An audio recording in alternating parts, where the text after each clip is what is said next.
Hello, I'm Paul Adams, and I want to welcome you to one of our 2020 virtual cafes.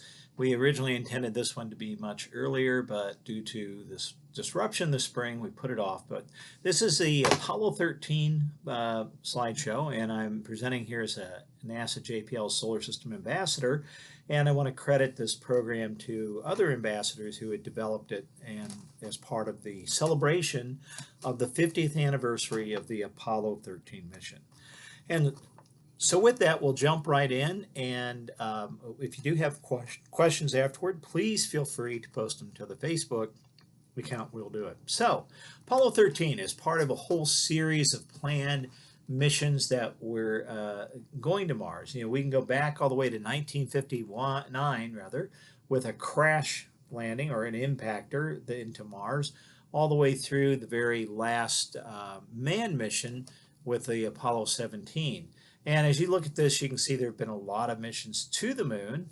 Apollo 11 that we celebrated last year with its 50th anniversary being one that landed, the first to land on the moon, but several more going on. And since this time, this is a little bit dated now, is that there are several more countries now that have landed there. India, for example, and China that has landed there, and the Chinese particularly have put a rover on the far side of the moon, and with that then they've been able to get data. So we should expect, and there are private companies now that are developing things, and we did a whole nother talk of this a while back about the future of moon exploration that you may want to refer back to. It's one of our video archives. But let's talk about Apollo 13. So to give you a sense of where things were, this first picture is on the backside or the far side of the moon, was taken by Luna 3 on October 4th of 1959.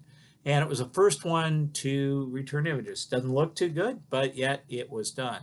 And then even by July 31st of 1964, this was a picture taken by Ranger 7, a U.S. mission, and it took it just shortly before it crashed in as another impactor landing. So once we got started in 59 all the way to 69, in that time span in a decade, we went from very primitive images to having somebody walk on the moon. So the interest in the technology advanced rapidly to do this, and you can see that going on. To give you an idea is that the press kit is that the press was all ready to go and planned for the mission, and of course NASA scripts out a lot of the information for the press to use, and it didn't go that way because of the explosion that happened within the service module.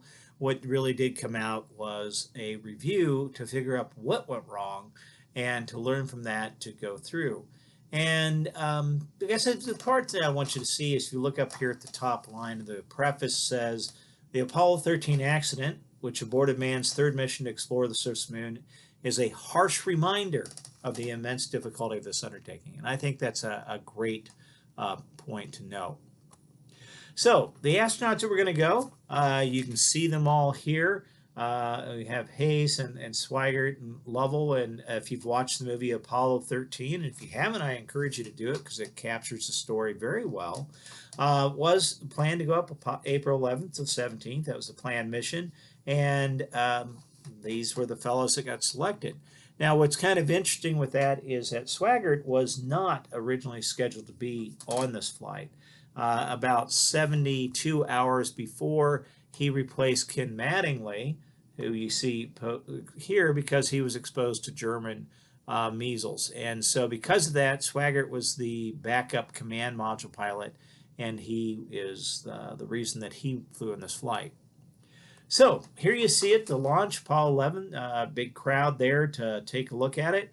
And of course, the beautiful Saturn V rocket. Now, for those that may not remember, this is, again, to give you perspective, is that the Saturn V, 363 feet tall, bigger than the Statue of Liberty at 305 feet.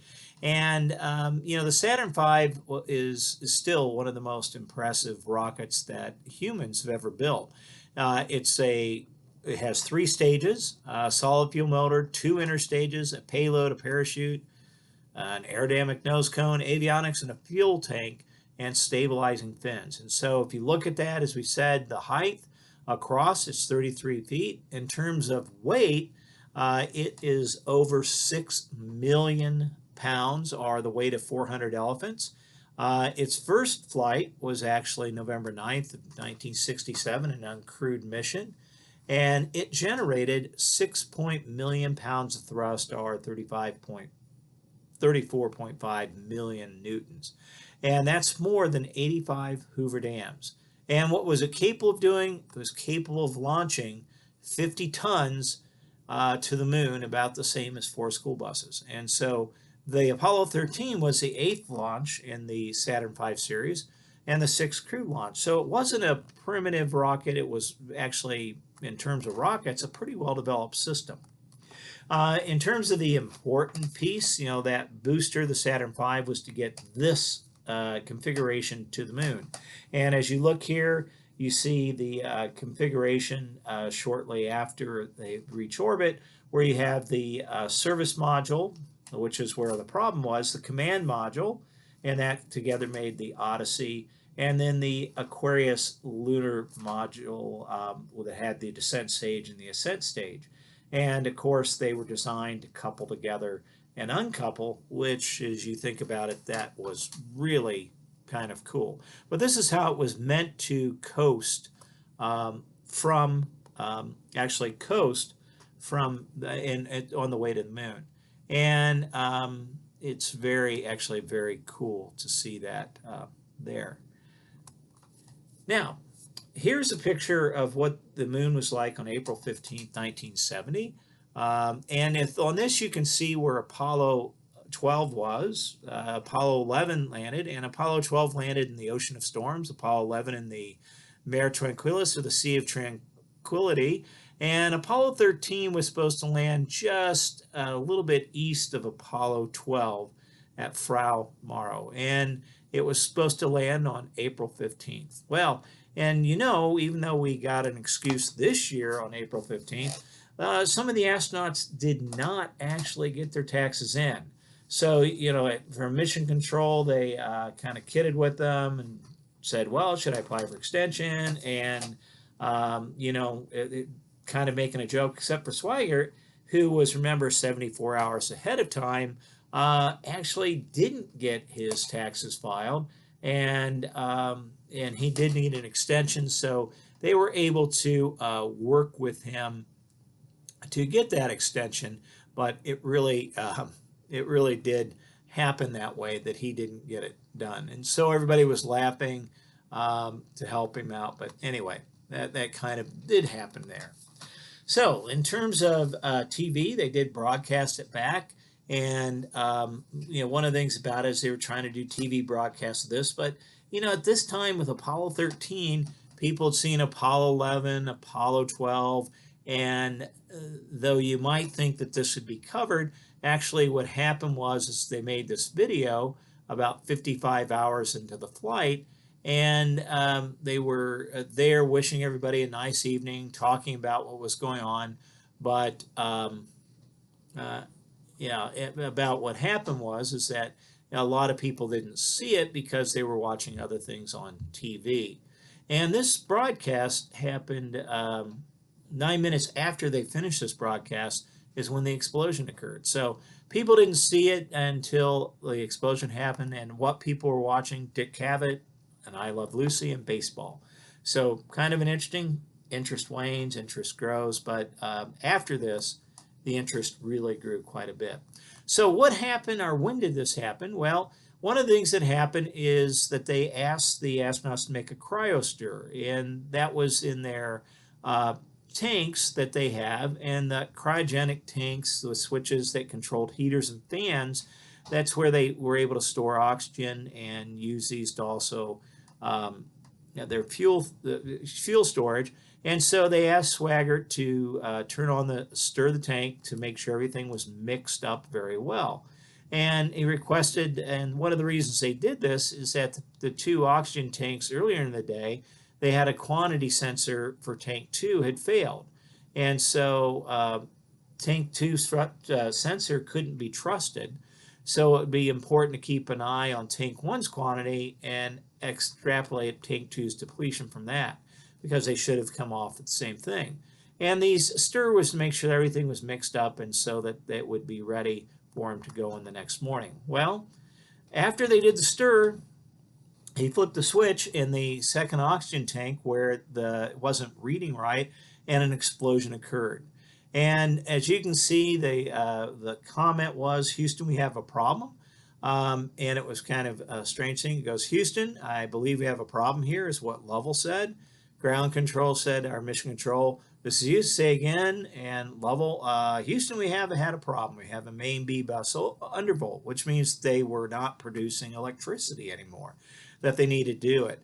And so all the way through this then came the whole conversation. But with the training of the astronauts and the mission control, they remained very calm. That was happening. So the explosion occurred, and this is actually after they, on the way back to Earth, and they just before re-entry. This is a picture of what it looked like. And so the question was it hit the micrometeorite, or did something else happen? And no one knew exactly what happened, what was going on. Although a micrometeoroid was a possibility, they just didn't know. And of course, it took later to find out. So one of the things that did happen with this is that when this explosion occurred, 2 of the 3 fuel cell units were knocked out. So suddenly you don't have enough power to keep things working, and you need to heat up things, you need to circulate air. It's just a lot of things going on. So there was a drop in the power voltage, and that caused a warning. And the remaining fuel cell, number 2, was still working, and it was getting oxygen from tank 1, but the tank 1 was leaking oxygen because it had been damaged. So in this whole thing, in 3 hours, they'd lost everything. And how would they know it was venting? Well, one, they could see it, but really this is a photograph taken from Earth with a telescope, and it shows an oxygen cloud, shows the craft, and it shows what happened. And they could see it. Lovell looked outside and could see it, and then the rest of that was that it was also observed from Earth. One of the problems, though, is if you're venting gas, is that it acts like a rocket thruster. So what happened was the O2, the oxygen that was coming out, was kind of redirecting, pushing them out of the path they needed to get to the moon. And it was fought then by their automatic systems, the reaction control system, to try to get it back in the direction, but then that would push it the wrong way, and then it would push back and forth. So what you get is a critical, really kind of a mess where you have 2 different systems fighting each other. And as what it called a gimbal lock. Now the gimbal were actually like gyroscopes, and what they do is they were used for positioning and knowing where we were, or where it was in relationship to its path. And so once that was lost, they really were beginning to lose a sense of where they were. So but eventually, the oxygen's leaking out, and they were able to get it under control. But there was a real fear of being lost in space. Of course, globally, it was something, and what had been ignored on TV was suddenly of interest to everybody in the world. And then what happened to get this solved? Well, there was a Gene Kranz team, which was the one that was on the white team, and each of the teams had a name. Was replaced then after that they had a shift in the mission control. And so what Gene Kranz did with the white team, he said, "We're the Tiger team," and they stopped working mission control and rotated the other crews through, because you need fresh people all the time. And what they did is they went to a separate room, they looked at all of the things, and they said, "This is what we've got. How are we going to take care of getting it powered up? How are we going to take care of any problem?" And if you've watched the movie, this was a challenge. You have constraints, and you've got to work a solution, and you have to do it in real time because life depends on it. And so one of the things that they did is realized right away that they needed to use the lunar module because power was going. They didn't have it. They couldn't keep it warm. They had leaked oxygen away, and that was a problem. Now, the lunar module, the Aquarius, the lifeboat as it was called, had untapped supplies of oxygen, water, and electric power to support the crew, and it had two powerful engines. One was the descent propulsion engine, and there were already plans built to use that if they had to do an abort burn once the astronauts passed the moon to get home. So even though it wasn't in the mission profile, it was in the mission contingencies that if we had to, the lunar module could be used to extend life support, and but they had to figure out exactly how to do it. So it could be used to boost them home, but the life support was a problem because without the service module, the Odyssey wouldn't be able to support them, and so they needed to use something. So good some prior planning, but having to act that plan and then finding out the plan wasn't perfect is always a problem. They did take the astronauts on the Earth that were still there and used the lunar module and sent them up there to go through this simulator to find the answers, to find things to make it work right. And then going on with that, one of the problems they found as they went on, and this is a famous scene in the movie, is that there was a problem with the carbon dioxide as you needed some lithium hydroxide to scrub out the carbon dioxide. And so what you have with the lithium, as I said, that is that they had to take what they had in the lunar module, which was built by a different contractor, and make it work within the command module, which was built, again, by a different contractor. So things didn't quite fit, things didn't align well, but coming up, again, engineers saying, we've got this, we've got duct tape, and plastic bags, and cooling and tubes, and all the rest, and really quite a thing, but it just goes to show you can't fix it with duct tape, you aren't going to fix it all. But they did get it to work, and they were able to filter and keep the air at least sufficiently from getting too much carbon dioxide and suffocating the astronauts, a real concern that could have happened.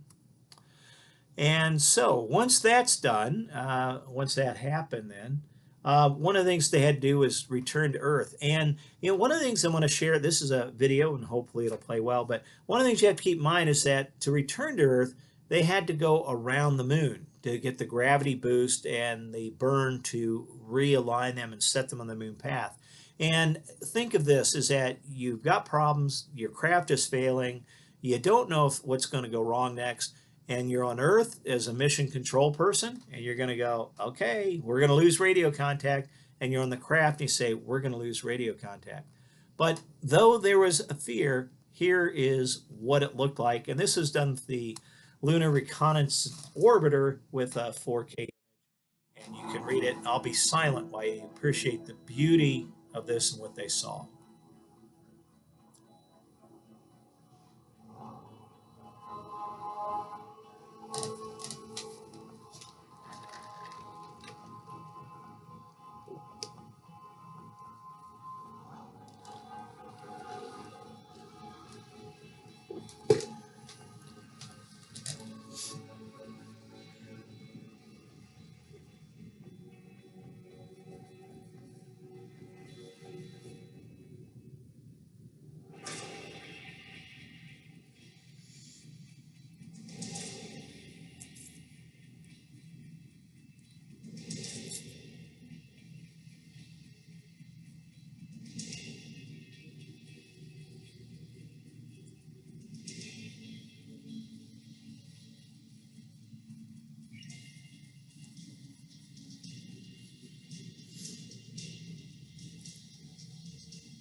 Okay.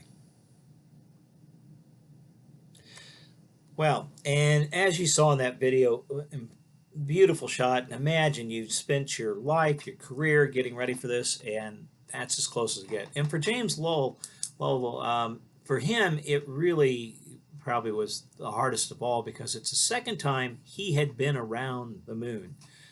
He was early in Apollo 8 mission and was able to go around the moon before, and he thought this time he was going to get it. He was even an alternate for Neil Armstrong, but never got there, but certainly had quite an adventure. So, anyway, moving along, a beautiful picture. Return to Earth, the service module had to be jettisoned. They had to leave the Odyssey, which was the lander, and I mean, rather return to the Odyssey and say farewell to the Aquarius, which was their lander, and navigate their way to Earth. And they did that. And with that, the splashdown, heroes at this point because it was an amazing feat that had to happen for everything to come through for them to make it back. And of course, the celebration of Mission Control, who without, excuse me, without this team on the ground to work the problem, they probably would not have made it back. And of course, the big parade that was there. And the person who didn't make it was Fred Hayes, and he missed it because he had developed a kidney infection with drinking too little water. So it wasn't without it. In terms of some other things, usually the one of the booster stages that are part of the rocket would normally have actually have not gone into the moon. In fact, they usually would be sent on a path to go into the sun to go through.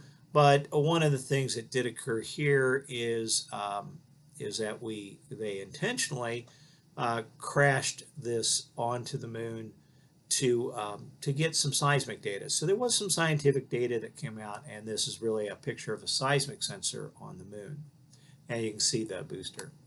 And then, because as I mentioned, there were two different contractors, and this was maybe more of a post joke here, but Grumman, that built the lunar excursion module, they decided they should send a bill to Rockwell because they towed home the command module and service module. So a little bit of humor that went into that, and again, two different contractors that came up. But after this, there was, of course, a review board, and that was very critical because you don't go through this and make a mistake, and the idea was to try to find out what went wrong. And what they did find out is that it did turn out that the fuel tank the tank that they used, the cryo tank, is that it had been damaged in Apollo 10. And if you read some things about this, you'll find out more. But there was actually some damage when it was installed in Apollo 10, and then it was installed in Apollo 13. The idea of using materials, but it was tested, and the one problem it has is it didn't empty properly. So what happened was remaining oxygen was boiled off using with an electric heater at the tank, and the tank's internal heating elements were damaged. Actually, some of the insulation had come off, and that was to go to the fans to turn the mixing that they had to mix things up. And when that happened, and it would happen prior to flight because of heat and some other things, so the cracked insulation then allowed spark to go.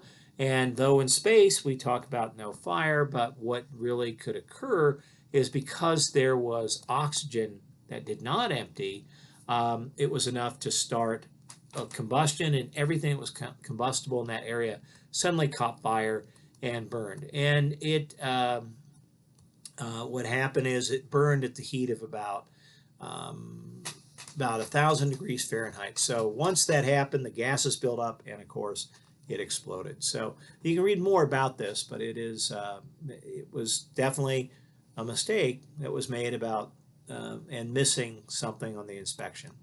And so was it a failure? Well, it's a successful failure is the way it's considered because of the problem solving and the team, and it's become a case study of what people can do and how teams can accomplish a task with constraints. The Apollo 13 crew did present something to Mission Control for helping them, And so they presented a mirror from the spacecraft to Gene Kranz and the rest of the control team.